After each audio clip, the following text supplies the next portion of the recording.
Primero quería empezar diciéndole a la señora ministra que no se preocupe tanto por defender a sus subalternos. Aquí lo fundamental es que se preocupe por darle seguridad al país.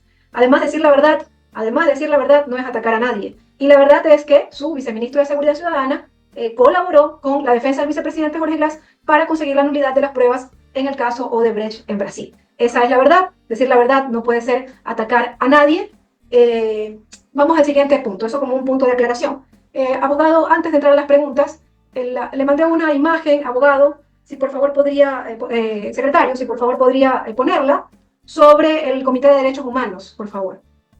Presidenta, con su autorización para proceder con la proyección. Proceda, por favor. Sí. Si lo puede leer, por favor, señor secretario, le agradecería para no perder tiempo. Damos lectura. 79. Investigación del secuestro de Jorge Glass. Solicitar una investigación internacional independiente sobre el secuestro de Jorge Glass dentro de la Embajada de México para establecer responsabilidades sobre esta violación del derecho internacional y los tratados diplomáticos. Además, exigir al Estado ecuatoriano el respeto a las normas del derecho de asilo y la restitución inmediata de los derechos vulnerados a Jorge Glass. Hasta ahí la lectura. Muchas gracias, señor secretario. ¿Qué es este documento? El Comité de Derechos Humanos de la ONU, en sus 142 periodos de sesiones, publicó este informe el 3 de octubre del 2024. Entonces, ya vemos que no solamente un importante grupo de ecuatorianos piensa que el vicepresidente Jorge Glass es un perseguido político, a pesar de que continuamente intentan dañar su honra, sino que también ya el Comité de Derechos Humanos de la ONU cree que es un perseguido político. Y no es cierto, quiero empezar también por eso, no es cierto que, como dice la ministra, dejemos ese caso a un lado, no pasa nada, dejemos que eso se resuelva ya en unas cortes internacionales. No es cierto. El mundo, la comunidad internacional ve al Ecuador como un violador de derechos humanos y eso es algo que ya es evidente. Tanto así que se ha conformado un comité que está solicitando que haya una ampliación de medidas a favor del vicepresidente Jorge Glass. El ex vicepresidente Jorge Glass le está pidiendo esto a la CIDH. Esto solamente como información por lo que decía la señora ministra, de que dejemos este tema a un lado, ¿no? Ya no nos preocupemos de esto. No es así, inclusive hay un pronunciamiento ya del Comité de Derechos Humanos de la ONU en su reciente periodo de sesiones. Vamos a las preguntas. Quisiera primero en esta primera etapa, hacerle preguntas un poco cerradas, señora ministra, y luego le hago unas preguntas para que usted pueda extenderse un poco más. La primera pregunta es, ¿el 3% del incremento del IVA se destinó a seguridad, como usted lo dijo en varias comisiones de la Asamblea Nacional y como también se comprometió el presidente Noboa? Si me puede responder sí o no, por favor, señora ministra. Con todo respeto, asambleísta Sofía Espín, la forma en que yo le responda es tema mío. Esto no es la parte final de un programa en el cual me pidan responder sí o no y yo acepte. Yo estoy aquí en ejercicio de mi derecho a la defensa, en un juicio, un trámite, que he hecho todo lo posible para que tenga un mínimo de seriedad en lo jurídico y en lo político, y usted lo conoce.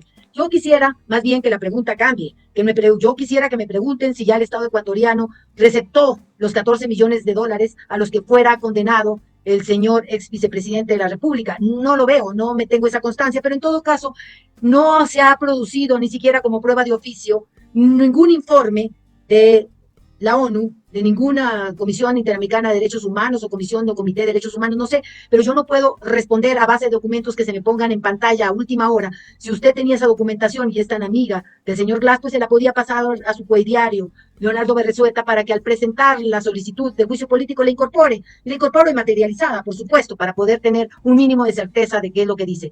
En todo caso, yo no voy a hacer referencia a nada que sea contra el Ecuador. Ecuador tendrá que mantenerse en una defensa internacional y en las defensas que le toque emprender, pero yo en ese sentido no voy a hacer referencia, mucho menos a violaciones, mucho menos a asilos políticos que, como le digo, yo como ministra del Interior y Policía Nacional nunca fuimos notificados de ningún asilo, ningún acto administrativo, y por si acaso la defensa del señor Glass tampoco notificó, ni siquiera en los juicios que tengo entendido. En todo caso, recordemos que el señor tuvo una primera sentencia en diciembre de 2017 por asociación ilícita y una segunda condena de 8 años de prisión. Señora ministra, señora presidenta, me gustaría pasar a las preguntas. Perdón, porque esta no fue una pregunta, señora presidenta, si por favor podemos pedir que puntualice. No me puede interrumpir. Si usted toca el tema, esté dispuesta a escuchar respuestas. No me puede interrumpir. Es por los tiempos, señora ministra, es por los tiempos. Me preocupa que se termine el tiempo. No. Vamos a ir despacio. Aquí no se ha demostrado con ninguna prueba, ni que yo haya participado, ni no participado, no se ha demostrado nada con el tema Embajada de México. Lo que sí está probado, porque yo presenté la prueba, es que nosotros no hemos recibido ninguna notificación de asilo y no se ha reproducido ni siquiera tweets, ya no digamos ex, nada, no hay prueba. Entonces, señora asambleísta Espín, no trate de introducir prueba fuera de hora. Para eso tenía la posibilidad de que algún diario solicite prueba de oficio, pero no quiera sorprender. Muchísimas gracias. Ya, muchas gracias, ya. Porque efectivamente esa no era una pregunta, pero es usted la que aquí ha expuesto y ha hecho una presentación con temas del ex vicepresidente Jorge Glass. Aquí el tema fundamental es la seguridad del país. Por eso le decía yo, no pierda usted el tiempo defendiendo a sus subalternos, lo que corresponde es defender al pueblo ecuatoriano y darle seguridad, que es algo que hemos visto aquí que no existe. La primera pregunta es, ¿el 3% del incremento del IVA se destinó a seguridad? Esa es una de las preguntas. La siguiente pregunta, ¿los homicidios se redujeron en un 99%, como usted dijo, en medios públicos? Le hago otra pregunta de una vez para que pueda responder estas tres primeras preguntas. Las extorsiones han crecido en un 77.4% y los secuestros en un 49.6%. Señora ministra, hablemos de seguridad. Es usted la que había expuesto láminas con respecto al ex vicepresidente Jorge Glass, que no estamos juzgándolo aquí a él. Él no está aquí siendo interpelado. Aquí quien está siendo interpelada es usted. Entonces, aquí vamos por estas tres preguntas y luego tengo dos preguntas más. Gracias. Habilitamos su micrófono, doctora Palencia. Señora asambleísta Sofía Espín, con todo respeto lo digo, yo estoy hablando de 14 años de penas privativas de libertad, ya sabemos que él no está aquí, y a él, como ser humano, porque nada del humano me es ajeno, mi respeto, él está en una situación en la cual está privado de libertad. Entonces, dejemos, y se lo insisto, dejemos el tema porque ya el interpelante no presentó ninguna prueba. Esto, como usted dice, es un juicio político a mí, a Mónica Palencia. No se presentó ninguna prueba. Y yo pregunto, ¿tienen alguna prueba del pago, de la devolución del dinero, más allá de aspectos jurídicos? Es también lo que el pueblo ecuatoriano quiere conocer. Pero si no quieren, no nos metamos a eso. Después, en cuanto al 3%. Por favor, señora Palencia, sí puede responder las preguntas. Sí, le respondo las preguntas. El primer tema, el 3%. Aquí, el tema del 3% trajeron una prueba de la viceministra de Economía y Finanzas. Esto pertenece al ámbito de Economía y Finanzas. Ese es el ministerio que tiene que responder sobre ese 3%. Yo ya respondí sobre el dinero que ha sido entregado al Ministerio del Interior y también les expliqué que cuánto ha sido entregado a la Policía Nacional. Ya lo expliqué, con todo respeto, parecería que usted no estuvo en la sesión, porque no escuchó lo que ya hemos dicho. También hablamos ya de los homicidios intencionales. Todos los temas que usted busca sacar ya fueron abordados. Y hemos dicho, con total respeto al pueblo ecuatoriano, no es que no sean hechos los datos de denuncia de delitos. Lo que hemos dicho es otra cosa, que cuando hay una denuncia de un delito, se inicia, como usted debe de conocer, un proceso de investigación previa. Esto es para explorar si hay una conducta, para explorar si hay un tipo penal, para explorar si hay un injusto penal y después entrar a la etapa de juicio de reproche. ¿A quién le vamos a imputar esa conducta? Entonces, son momentos diferentes. No es que estemos diciendo que no hay extorsiones, que no hay secuestros. Pongámonos serios,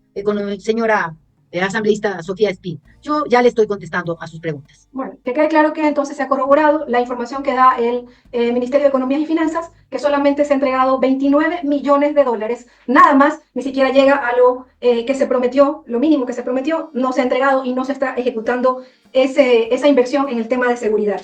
Le voy a hacer otra pregunta, señora ministra. Si quiero un paréntesis hacia la presidenta, pedirle el respeto a las preguntas que nosotros hacemos como asambleístas. No creo que deba hablarse de la vida personal de nadie, ni hacerse insinuaciones de amistades. Creo que hay que guardar el marco del respeto como nosotros lo hemos guardado hacia todos ustedes. La siguiente pregunta. La inseguridad ha afectado a sectores claves como el comercio y la inversión extranjera. ¿Qué estrategias ha promovido su ministerio para garantizar la seguridad de los sectores productivos del país?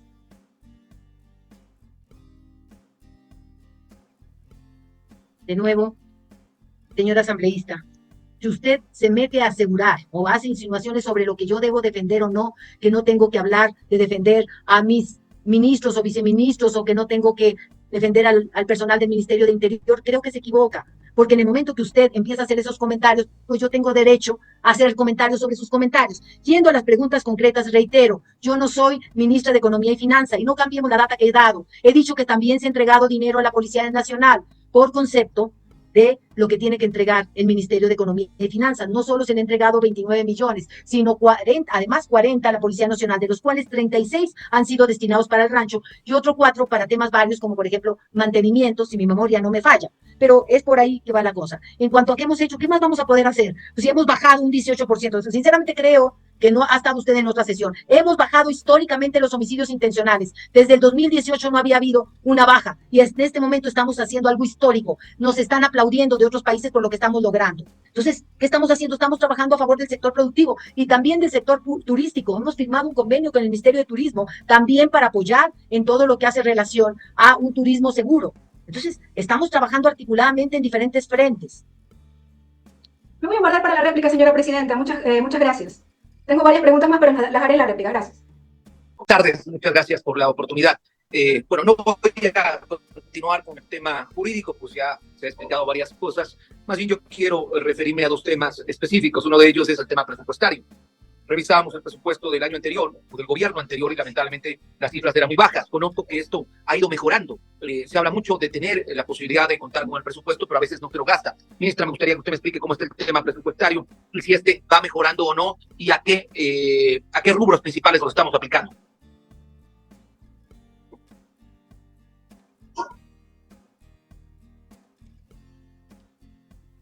Bueno, ustedes pueden ver inclusive que el porcentaje de ejecución del Ministerio del Interior tiene un codificado en gasto de inversión de 69.125.465,40, del cual está devengado más de 37.150.919,31. Esto es una ejecución de 53,74 al momento en que se presentó la prueba. Y estamos hablando de totales que nos dicen que tenemos una altísima ejecución y está proyectado que podamos llegar a noviembre a más del 80%. Entonces, yo no le veo preocupación al respecto. Somos uno de los ministerios que tiene más alto porcentaje de ejecución en gasto de inversión. ¿Está bien? ¿Aló? Quiero complementar también con algo de lo que ya habíamos tratado en la mañana y tratamos ayer. La importancia de tener el apoyo internacional. Ayer se hablaba de que uno de los especialistas, que me pareció importante y concuerdo con mi colega la asambleísta Cabezas, que sería bueno incorporar a este tipo de gente que nos viene a dar, más allá de sugerencias, realidades en base a su experiencia. No quiero comparar lo que pasó en Colombia, voy a comparar lo que pasa en México, lo que pasa en Brasil, pero sí experiencias que se puedan ir guiando. ¿Qué posibilidades tenemos de que eso se vaya dando? La cooperación internacional, se ha hablado del tema de las donaciones de Estados Unidos, esta cooperación con el Banco Interamericano de Desarrollo. ¿Cómo está el ministerio y si está abierto a esto? ¿Qué es lo que podría venir de aquí en adelante? Tomando en cuenta que ayer se habló de que si no se hubieran hecho ciertas cosas, no es que estamos bien. El que diga que está bien está alucinando, pero podemos ir mejorando. ¿Cuánto de eso puede aplicarse en los próximos días o en los próximos meses antes de cumplir el año? ¿Y qué es lo que puede venir?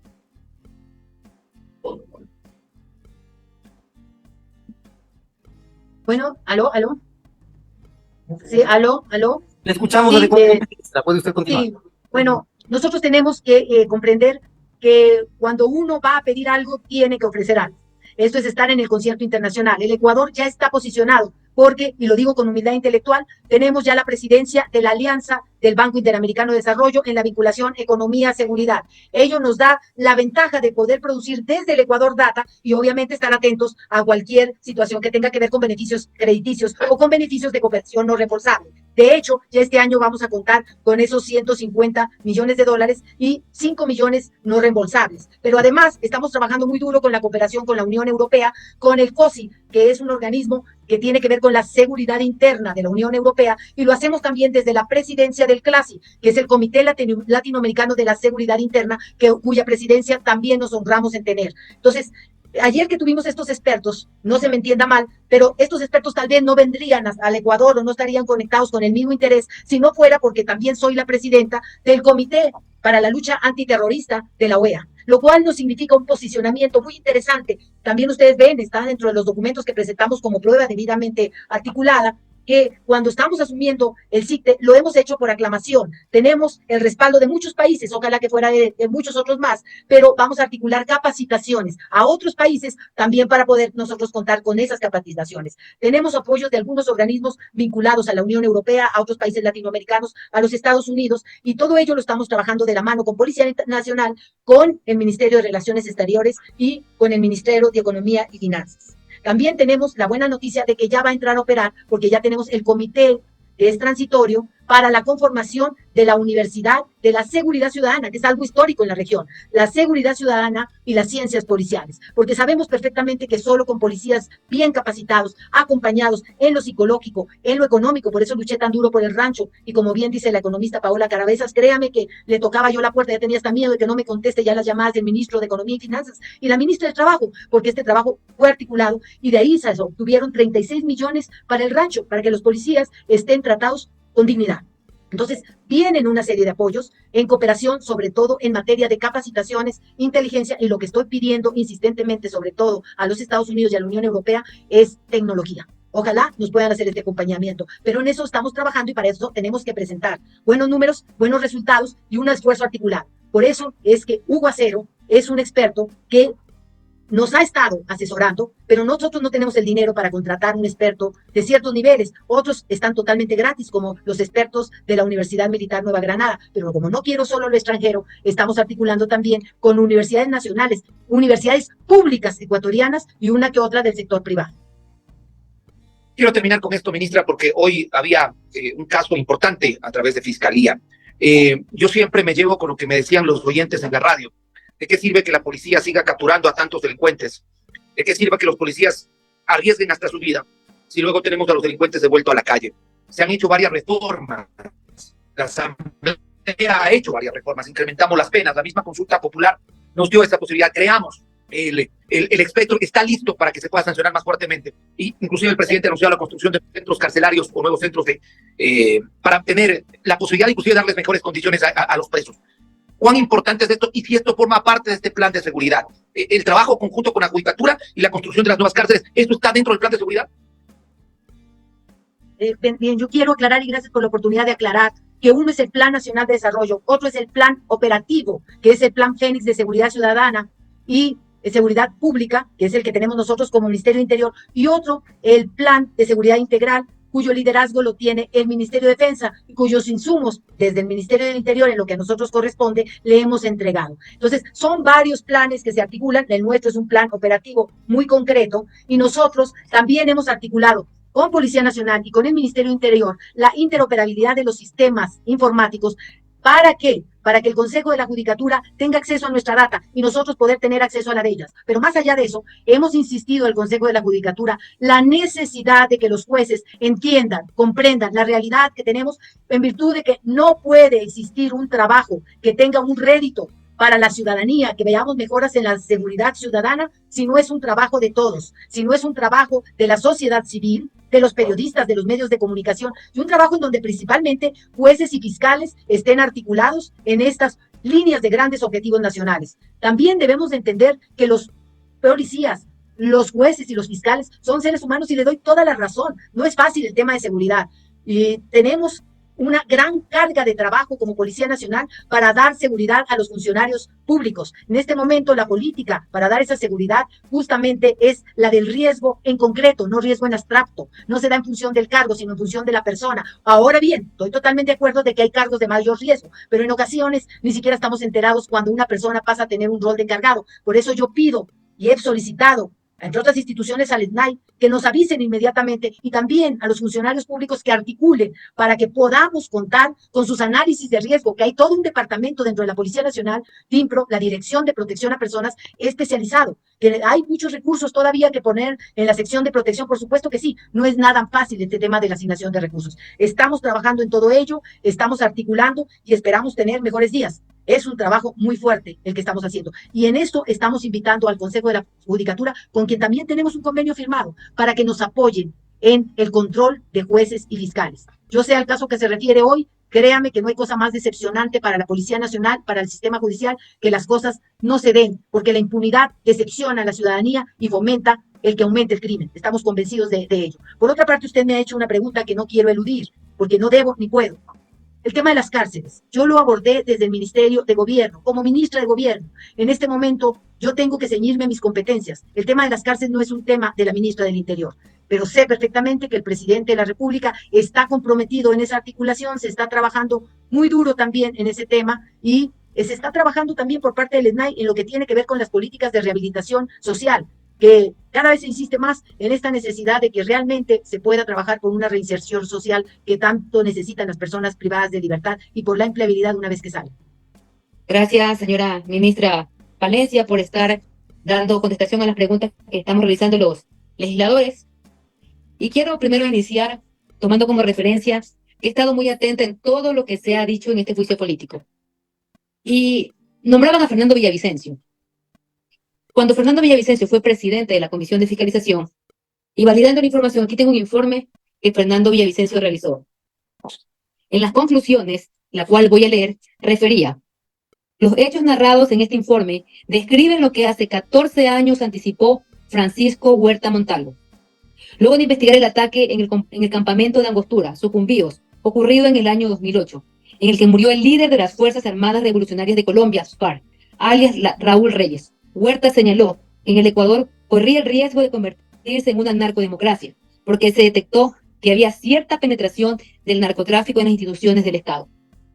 Tomando como referencia en todo lo que ha pasado en el Ecuador, ya en el Ecuador no solamente es narcotráfico, hablamos de narcopolítica y ahora estamos hablando de terrorismo. Seguimos con las palabras de Fernando Villavicencio. En su momento él decía: la patria o la mafia. Señora ministra Mónica Palencia, para que el Ecuador entero le quede claro, le voy a hacer una pregunta que va a ser crucial en este proceso. ¿Usted con quién está? ¿Con la patria o con la mafia? Mi primera pregunta. Mi segunda pregunta va en relación que nosotros no buscamos impunidad. Hemos tratado de luchar en contra de la corrupción y en contra de la impunidad. El señor Jorge Glass es parte de la corrupción y lo que menos queríamos era que se convirtiera en impunidad con un asilo político. La siguiente pregunta que le voy a realizar es: la sentencia emitida por la Corte Nacional del Ecuador de habeas corpus presentado en favor de Jorge Glass, que lo rechazó y declaró que la privación de libertad no fue ilegal, ni arbitraria, ni legítima, ¿fue de última instancia? Aprecio y agradezco su contestación. Gracias, señora asambleísta, porque me da la oportunidad de recordar que una de las grandes misiones de un ser humano es trabajar por su prójimo. Quien no tiene algo de Quijote no merece el respeto de sus semejantes. Es por eso que yo recuerdo con mucho amor a Francisco Huerta Montalvo, quien me impulsó al servicio social, no al servicio público para el cual él tenía mucho más predisposición natural que yo.